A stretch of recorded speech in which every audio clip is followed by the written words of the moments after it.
Time-lapse photography. When I first witnessed time-lapse photography, I was fascinated. You? I still am. Time-lapse photography makes the budding rose more vibrant, the still night sky a tad more chaotic, the little seed a struggling, emerging plant, then a latticework of vines about a trellis. Even the influence of erosion on rock formations is witnessed in but the time it takes to sing today's opening hymn. Time-lapse photography is a powerful optical technique that brings to consciousness the inescapably changing nature of that which we otherwise may view as sluggish, even stationary. The technique brings us into deeply acute awareness of the nature of reality, of realities that in turn reveal profound interconnection and interdependence. The U.S. poet Ron Stilleman introduced us to a language-based analog of time-lapse photography, time-lapse poemography, its final form built from daily verbal instead of visual snapshots layered into a composite chronicle of a year's time, of course read in shorter order, depicting the inevitability of profound change in a poetic rather than optical diary. Now consider what your favorite landscape, seascape, or skyscape looked like via time-lapse photography. How your favorite eroding rock formation, cliff, hill, or mountain will appear over the next 1,000 years. How an iceberg might appear now and in, well, for many, perhaps the technique is less so required. But I digress. Or do I? Now consider how you have looked, are looking, will look via time-lapse photography. Consider not only these changing time-lapse images, but also your time-lapse stories about these images, about your emotions, about your soul, your very being. Your time-lapse poetry and prose. You may find what once was perceived as stale, stationary, or stagnant actually is not so at all. Rather, through this lens and pen, it may now be seen as in flux, mobile, even dynamic. Buddhist teaching identifies 3 marks of existence that, when perceived in meditation, lead to wisdom. It is the first, anitya, this impermanence of things, that calls us to be present for and at ease with universal change. As we celebrate the birthday of Siddhartha Gautama, the Buddha, and what his and his followers' teachings have offered Unitarian Universalism, let us celebrate Anitya, the constancy of change. Come, let us worship together.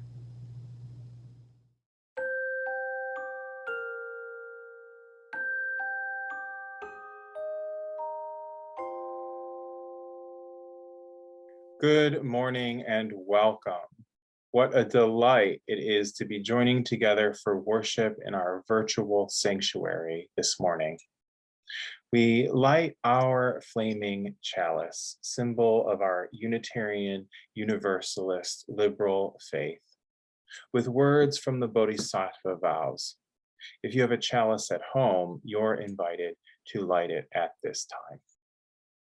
May all sentient beings be well and enjoy the roots of happiness, free from suffering and the roots of suffering.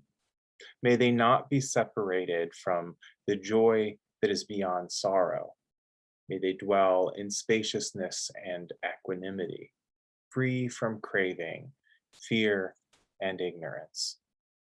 May the merits of our time and practices together be dedicated to the welfare of all beings. May it be so.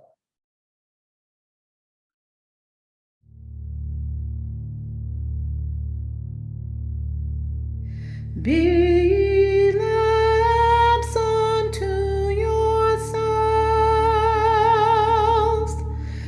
be your own confidants.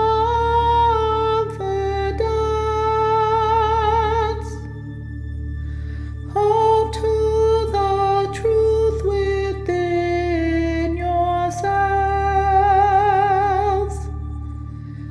as to the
Welcome to the Unitarian Universalist Community Church of Santa Monica.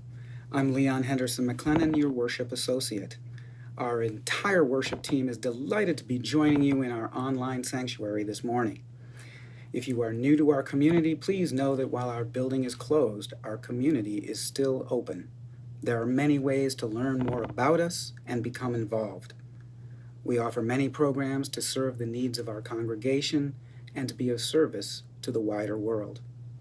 If you are interested in learning more, join us for our visitor meetup after the service.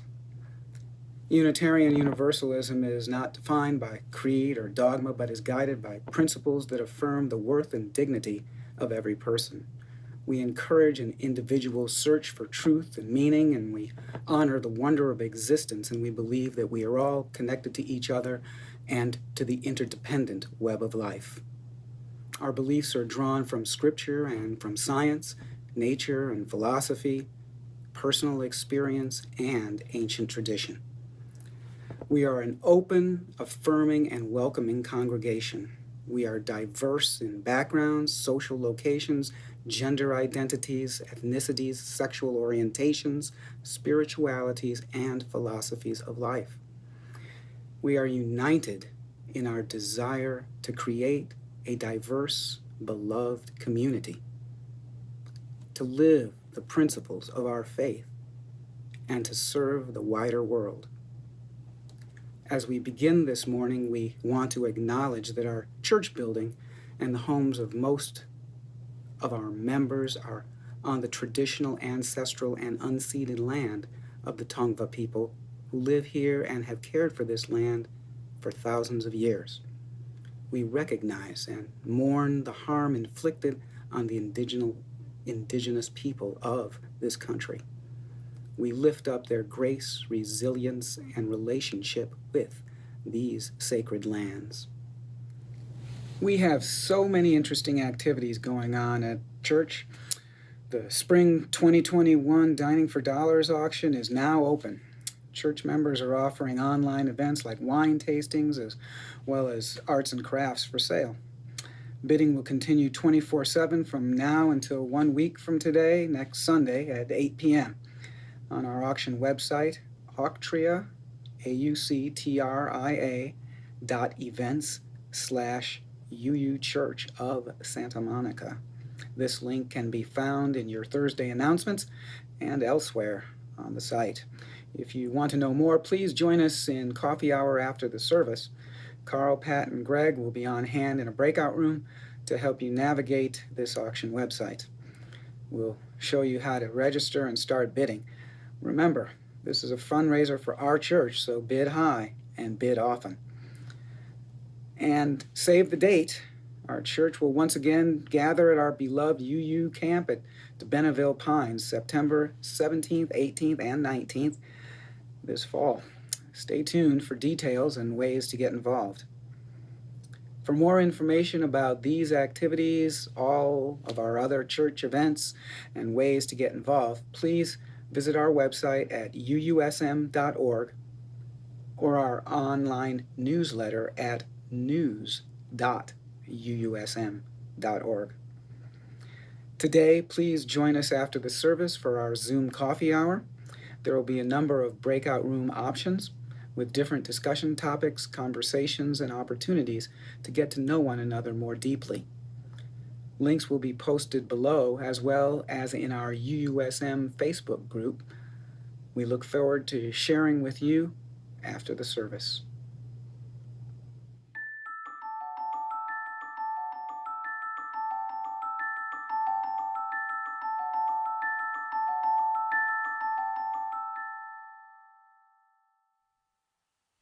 El amor es la enseñanza de esta iglesia.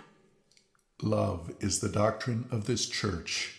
Buscar la verdad es su sacramento y el servicio es la oración. The quest for truth is its sacrament and service is its prayer. Vivir juntos en paz. To dwell together in peace. Buscar el conocimiento en la libertad. To seek knowledge in freedom. Servir a la humanidad en comunión. To serve humankind in fellowship. Así es como convenimos unos a otros. Thus do we covenant with each other.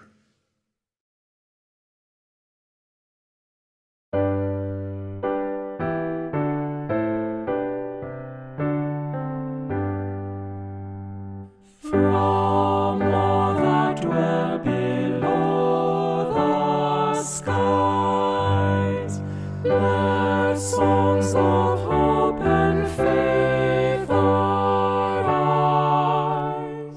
Let peace, goodwill on earth be sung through every land by every tongue.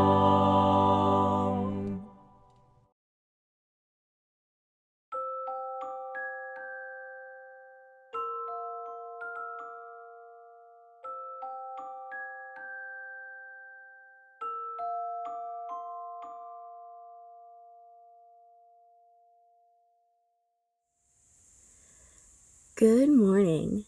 This morning we're going to continue our collective story.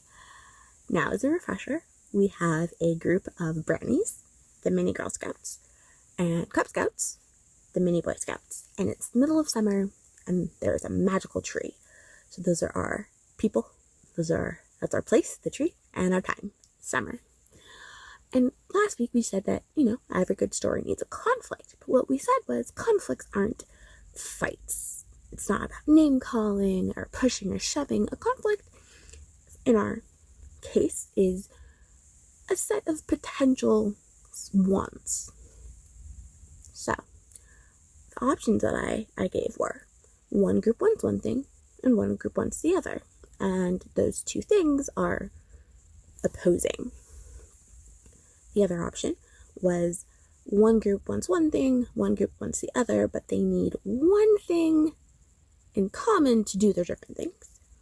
Or both groups want the same thing, but only one can have that thing. So those were our types of conflict. Now, we had lots of people email.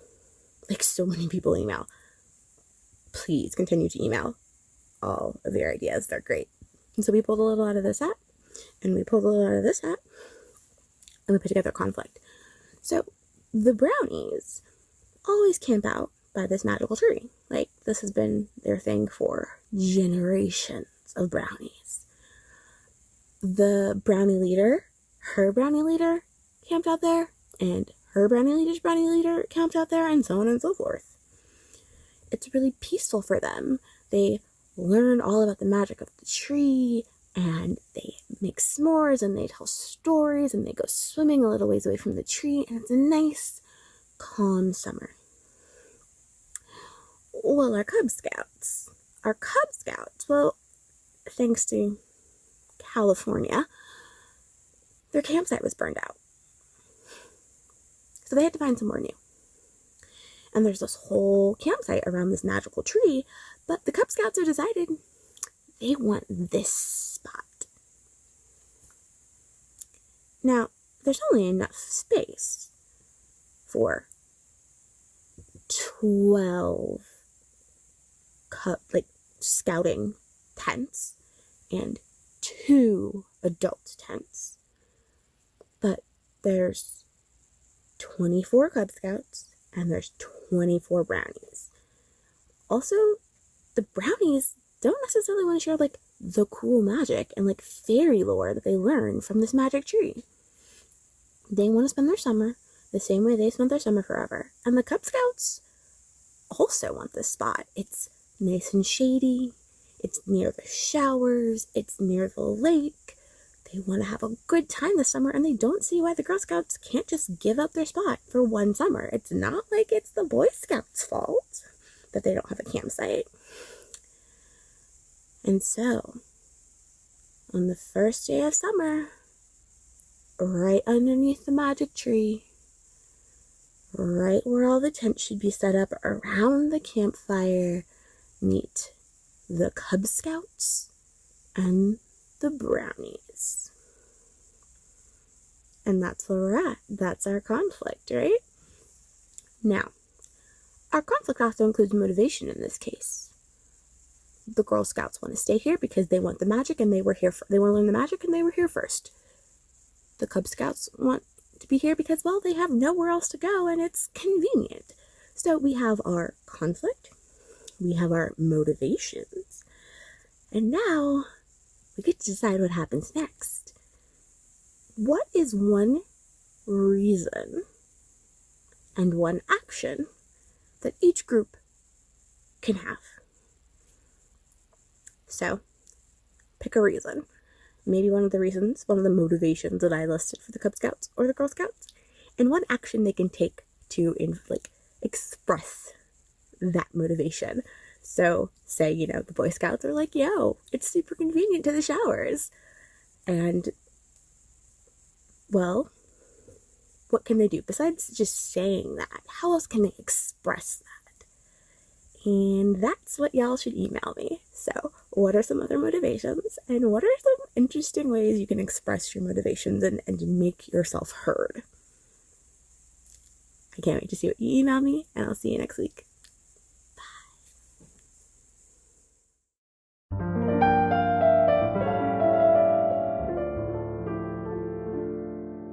May your life be as a song, resounding with the dawn, to sing awake the light, and softly serenade the stars, ever dancing circles in the night.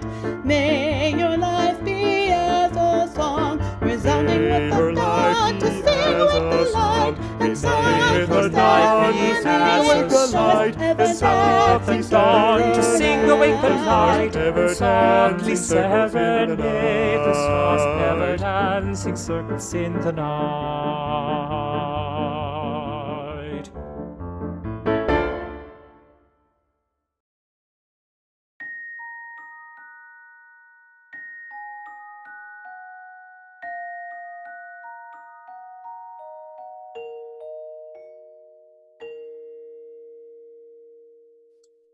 Let us enter into our time for mindfulness, prayer, and silent meditation together. You're invited to center yourself in whatever way is most comfortable to you, perhaps with your feet on the ground, connecting with the rhythm of your breathing and the beating of your heart. As we begin, let us hold Eric, Shona, and Kieran, and the entire Pazel family in the light of our beloved community. Eric has been sitting vigil with his father, Fred Du Pazel, in hospice in Wisconsin. Let us surround them all with our prayers, good wishes, and love in this time of transition. Let us hold Allison Kendall, her mother Robin, and their family in the light of beloved community this morning. Allison's mother, Robin, died just days before Allison's long anticipated Mother's Day visit to Prescott, Arizona. Allison would like to invite all of her UUSM friends to a celebration of life for Robin to be held on Saturday, June 5th at 10 a.m., featuring memories from her 4 grandchildren and photos of her life from Australia to America. Please email Francois at fbar, F-B-A-R, at usc.edu for the Zoom link to attend. I just want to offer a friendly reminder that if you're in need of pastoral support or have anything that you'd like us to share on Sunday mornings with our beloved community, you can always email our pastoral leadership at pastoralcare@uusm.org. Our prayer today is from the Buddhist tradition, and it can be found in the back of our Singing the Living Tradition hymnal. This prayer is to cultivate bodhicitta, or the awakened consciousness of loving kindness within ourselves and our world.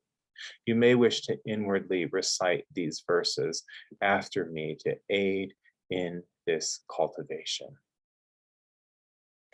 May every creature abound in well-being and peace. May every living being, weak or strong, the long and the small, the short and the medium-sized, the mean and the great, May every living being, seen or unseen, those dwelling far off, those nearby, those already born, those waiting to be born, may all attain inward peace. Let no one deceive another. Let no one despise another in any situation. Let no one from apathy or hatred wish evil to anyone at all.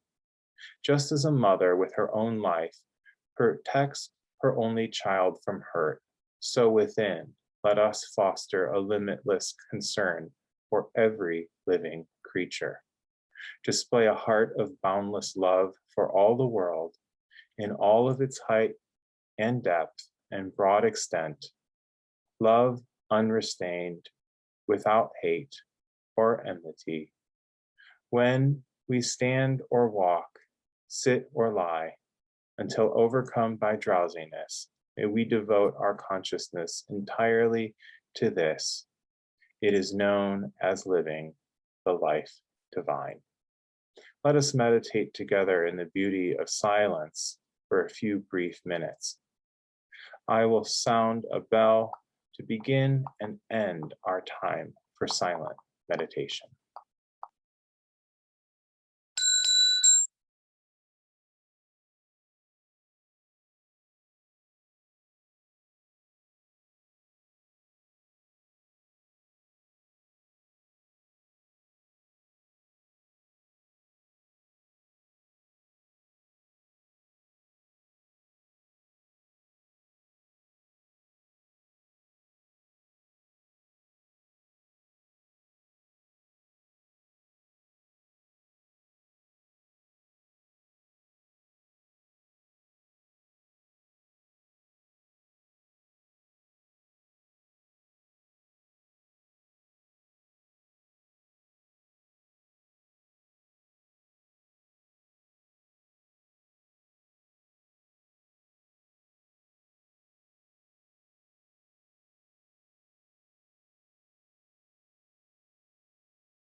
May it be so.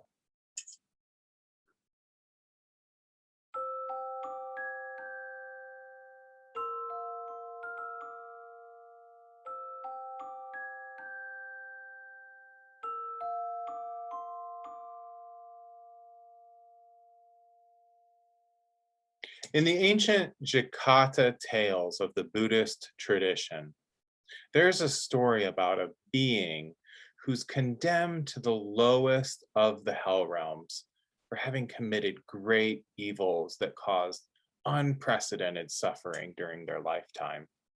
This being is imprisoned with another being, and together they are forced to perform hard labor with a demonic guard who torments them.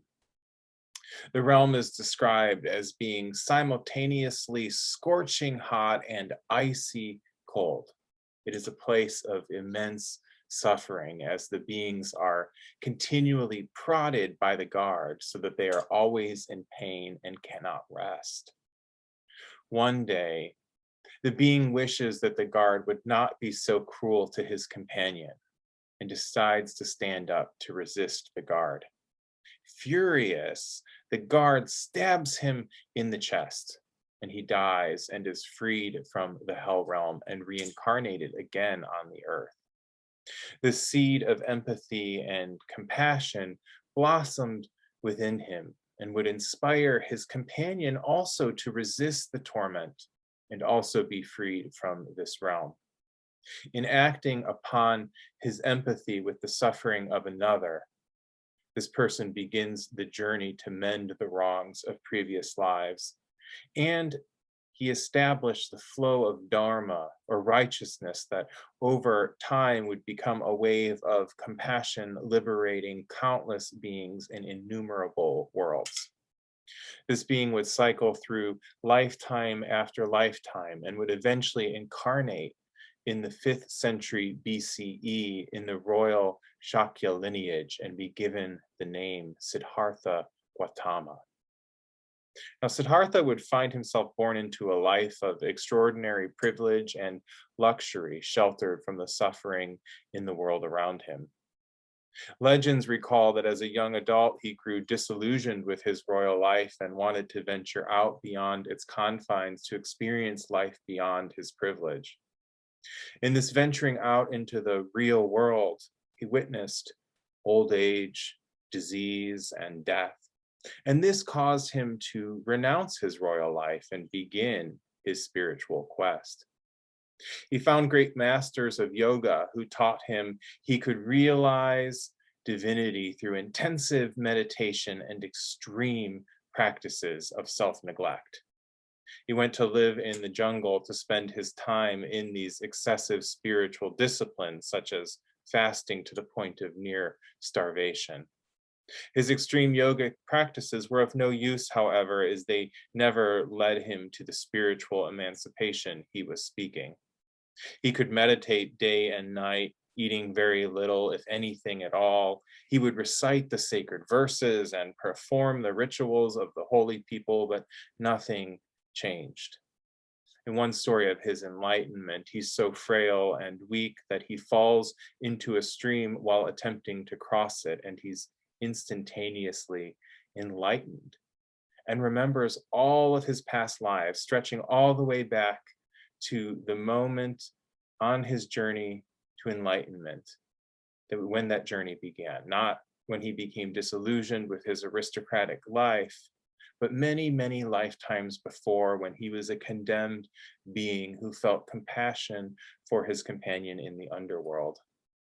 Seeing the grand scheme of all existence, he realized that each of the extremes of his life, the excesses of his aristocratic life and the self-mortifications of his yogic life, helped him to realize the path to enlightenment was the middle way that neither indulged in life nor entirely rejected it.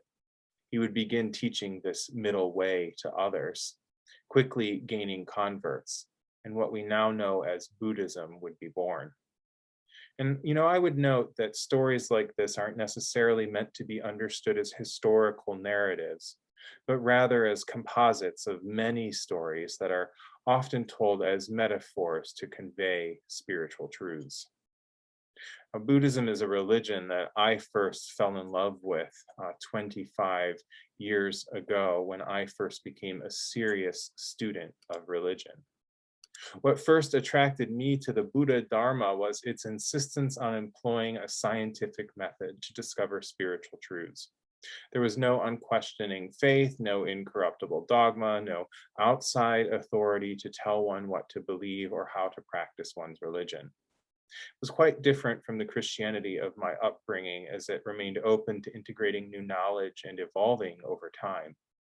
Buddhism also didn't require a belief in any deities, though some forms of Buddhism do believe in deities, and it didn't require a belief in the supernatural. It was a very logical religion with solid ethical principles that made a lot of sense to me. As a young person, I saw myself as a student of the great Vietnamese Buddhist monk Thich Nhat Hanh. I read every book I could find by him, and I began to try to live a Buddhist life. Although no community or other resources were available to support me in my spiritual journey with Buddhism, I decided to take refuge in the Buddha Dharma and to declare my commitment to the vows of the Bodhisattva, which included working for the well-being of all beings, extinguishing limiting desires, mastering the Dharmic teachings, and walking in the way of the Buddha. By high school, I had founded a chapter of Students for a Free Tibet, and my interests would lead me to progressive social action, a commitment to ahimsa or nonviolence, a vegetarian lifestyle, and eventually Unitarian Universalism. The Buddha founded a liberal religion, like our own faith, that was a countercultural movement that questioned all of the prevailing orthodoxies of its time. The Hindu Brahmanical religion of that era was highly ritualistic and had instituted an impressive caste system that served the interests of the Brahmin priests. Religion was all about participating in cosmic processes through ritual sacrifices that were believed to please the gods and maintain cosmic order. The Buddha rejected the sacred Hindu texts, the Vedas, and the notion that deities had to be appeased to maintain spiritual harmony. He rejected the Hindu belief that people had an eternal self or a soul of some sort. He also thought that people weren't born into castes and that defined their roles in society and their degree of spiritual purity. To this day, conversion to Buddhism is one of the ways to escape the restrictions of the caste system in India. Now, Buddhism had a great appeal because it taught that it was every person's responsibility to follow the Dharma, the path of righteousness, and the methods for doing so were open to all. Becoming a Buddhist required that one take refuge in the three jewels of the tradition: the Buddha, the Dharma, or the teachings and the path of righteousness, and the Sangha, or the community of like-minded spiritual practitioners. Now, we Unitarian Universalists also rejected what we saw as the excesses of the Christian tradition. And we sought to create a spiritual path that simplified the complex theologies of our ancestral traditions and articulated clear principles of living a life of liberal faith. Now, Buddhism is also like our tradition in its humanistic and practical approach to religious life. Having rejected the strict formalisms of Brahmanical Hinduism, Buddhism concerned itself with the Four Noble Truths. The first noble truth was the existence of suffering. In the famous story of the deadly arrow, the Buddha had taught that if you were struck with an arrow in battle, you wouldn't inquire about the characteristics of who shot the arrow. Were they tall or short, belonging to this group or that group, from this place or that place? You wouldn't inquire about what the arrow was made of, which wood was used, what design was utilized, was the craftsmanship good or bad? Your principal concern should be with removing the arrow. Now, early Buddhism wasn't specifically concerned with the metaphysics of life, but was instead concerned with suffering and the methods to alleviate it. The second noble truth was the cause of suffering, which is also often defined as the three poisons of attachment, aversion, and ignorance. The third noble truth was the cessation of suffering, the fact that it could be overcome.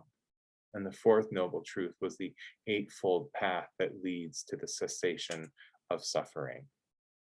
The Buddha was viewed as a spiritual physician who was leading people back to health, freed from the entrapment in the world of suffering.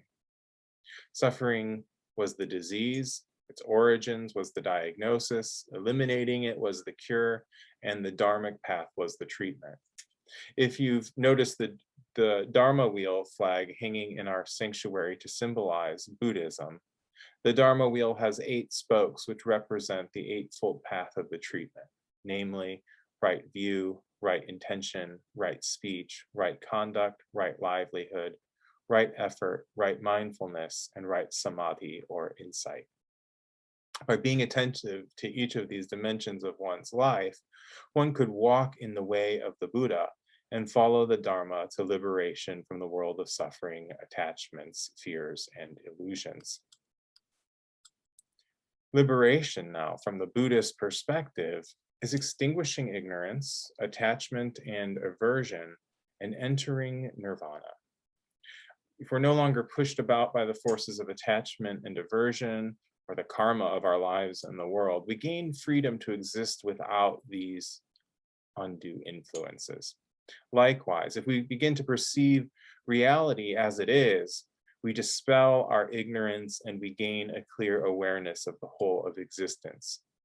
Nirvana arises when we also then realize the truth of no self, that each person is fundamentally an aggregate of experiences that have intertwined themselves to form the illusion of the ego or of the separate self on the backdrop of a clear emptiness. Seek the emptiness in which the illusions of the world manifest, and you free yourself from egoic restraints and remember that you are not this person or that person, but are the clear emptiness from which the world arises.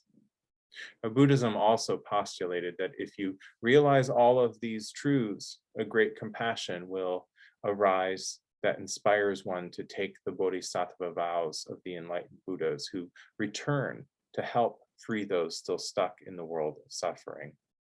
So Buddhas are invoked and prayed to as the models of this kind of all-pervasive awareness and selfless humanitarian service. It's said that after the many lifetimes that it took the Buddha to redeem himself and evolve from that first act of compassion in the hell realm, the Buddha returned to the hell realm as a bodhisattva to free the captor who had tortured him and his companion, and to move him into the liberatory flow of the Dharma. Now, Unitarian Universalism could be profoundly transformed by a deeper encounter with Buddhism. Many of our members already practice Buddhism, and we incorporate elements of these practices into our common life, like our time for silent meditation and our many church meditation groups. The vows of the Bodhisattva, the vows of committing oneself to the well-being of all sentient beings, is a lofty aspiration for us to consider. Our Universalist ancestors had declared that the divine was an all-inclusive love. And Buddhism asks us to consider committing ourselves to that work of selfless service to end suffering in this world and beyond.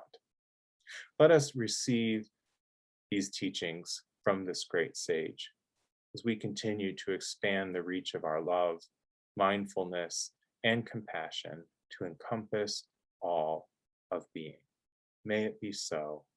Amen, and blessed be.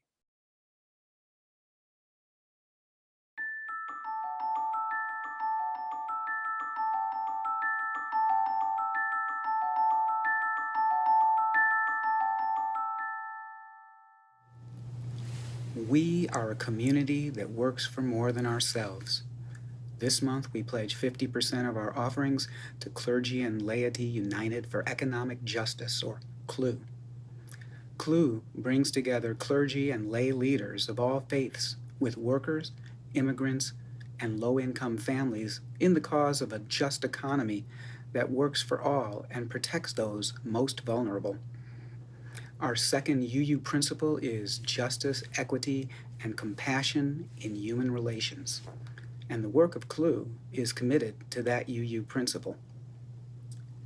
We also encourage you to give to the general fund for our church. We are not worshiping in our building, nor can any of the rooms on our campus be used by the many groups that have met there for years.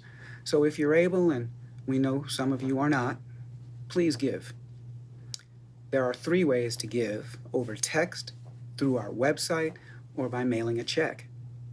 Using your smartphone, text 844-982-0209 with the donation amount and the code for where the funds will be posted.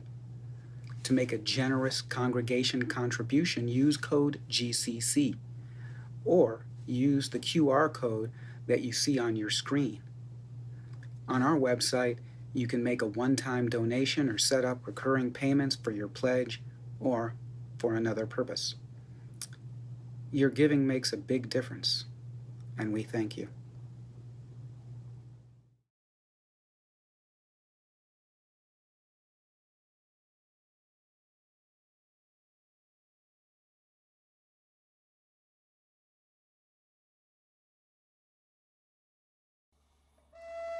The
wind of change forever blown across the tumult of our way.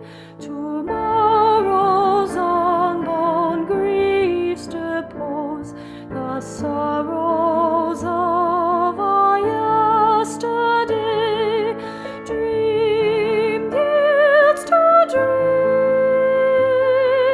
Strife follows strife, and death unweaves the web of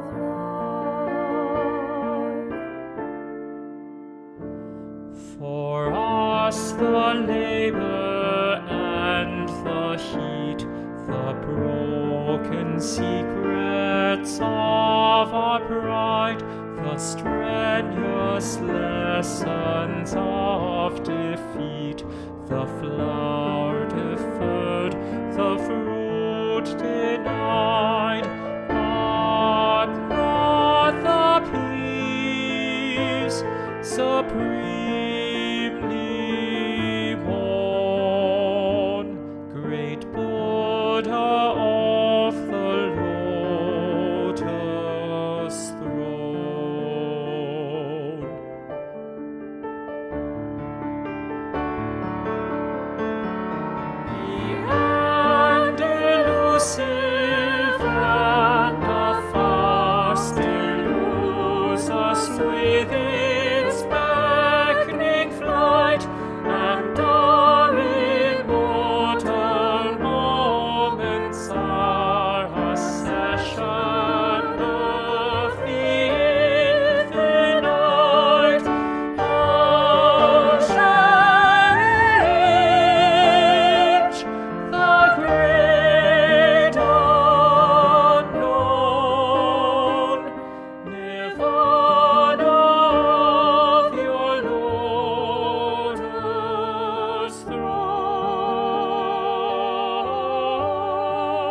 May you go in peace. May you hold fast to that which is good.